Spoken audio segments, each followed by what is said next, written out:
Hello বন্ধুরা, আজকে আমি চলে এসেছি আম মাখা নিয়ে।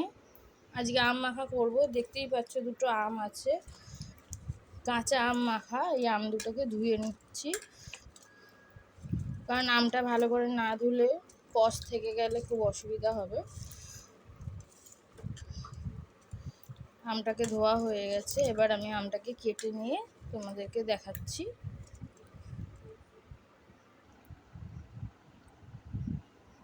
আমার আমটা কাটা হয়ে গেছে বন্ধুরা, তোমরা দেখতেই পাচ্ছ আমটাকে আমি এরকম ছোট ছোট করে কেটেছি।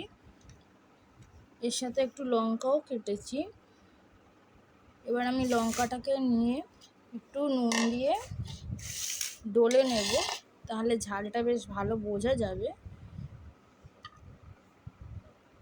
আমি লঙ্কাটা দিলাম। এবার এর মধ্যে একটু নুন দিয়ে নেব, যে একটু নুন দিয়ে নিচ্ছি। নুনটা একেবারেই দিয়ে নিলাম, যেন আমাকে আর পরে না দিতে হয়।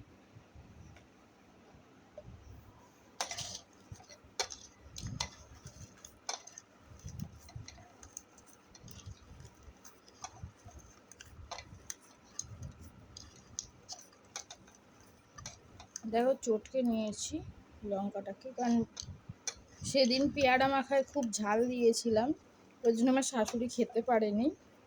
ওই জন্য আজকে বেশি ঝাল দিলাম না, অল্প ঝাল দিলাম। এবার আমি আমটাকে নিয়ে নেব।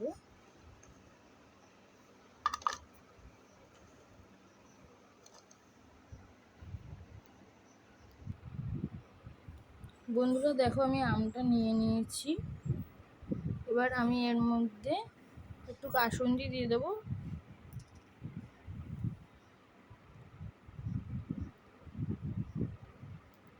কাসুন্দি দিয়ে দিলাম। এবার একটু চিনি দিয়ে দেবো, কারণ লঙ্কা দিয়েছি তো, ওই জন্য একটু চিনি দিয়ে দেবো, বেশি চিনি দেবো না। একটুখানি চিনি দিয়ে দিলাম। এবার একটুখানি যার সামান্য লঙ্কার গুঁড়ো দেব,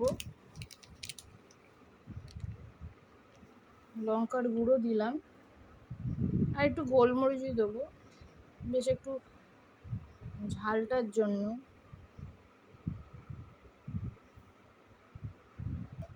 এবার এটাকে মেখে নেব। তারপর আবার সেদিনের মতো শাশুড়ি বলবে যে নিজে খাওয়ার জন্য করেছে, কি ঝাল দিয়েছে। তো বন্ধুরা দেখো, মাখাটা কমপ্লিট হয়ে গেছে আমার। এবার মাখাটা আমার হয়ে গেছে। কে কে এইভাবে আম মেখে খেতে পছন্দ করো আমাকে প্লিজ কমেন্ট করে জানিও, আর আমার চ্যানেলকে লাইক সাবস্ক্রাইব করে দিও। Good night.